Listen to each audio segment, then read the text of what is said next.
বিসমিল্লাহির রহমানির রহিম।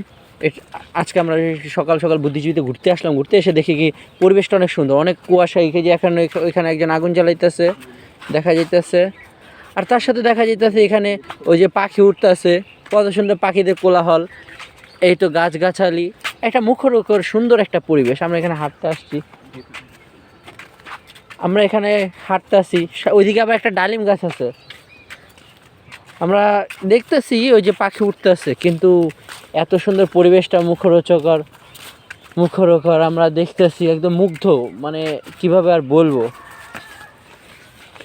এই একদিন তো সবারই কবরে যেতে হবে। রমজান মাস ইবাদতের একটা মাস, রমাদান, যেটা একবার চলে গেলে দ্বিতীয়বার আর আসবে না। তবু আমরা আসছি এখানে কবরস্থানে। একটা হাদিসে আছে, শুনছি যে কবরস্থানে বেশি বেশি আসলে মৃত্যুর কথা স্মরণে আসে।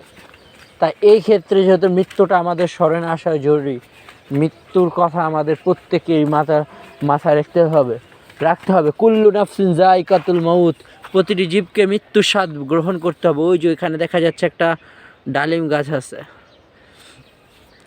যাই হোক, ওইটা ব্যাপার না। আমরা এখানে সকাল সকাল একটু সুন্দর একটা পরিবেশ, সকালের আবহাওয়াটা আপনারা জানেন কত সুন্দর, একটা স্নিগ্ধ বাতাস।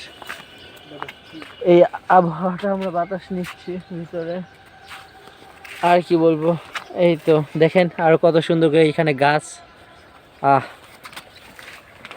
আর কি দেখা যে যাবে, আপনারা দেখি কি যে দেখা বুঝতে পারতেন। মানে আমাদের এই মিরপুর বুদ্ধিজীবী কবরস্থানটা এত বড়, মানে আজিমপুর কবরস্থান মানে সারা বাংলাদেশে আপনার আজিমপুর কবরস্থান এবং আমাদের এই বুদ্ধিজীবী কবরস্থান, এই দুইটা কবরস্থান সব থেকে বেশি বড়। এখান থেকে হচ্ছে আমাদের এইটা। যাই হোক, আজকে ব্লগটা এখানে শুরু করে আমাদের এখান থেকে পরিবেশটা অনেক ভালো লাগছে।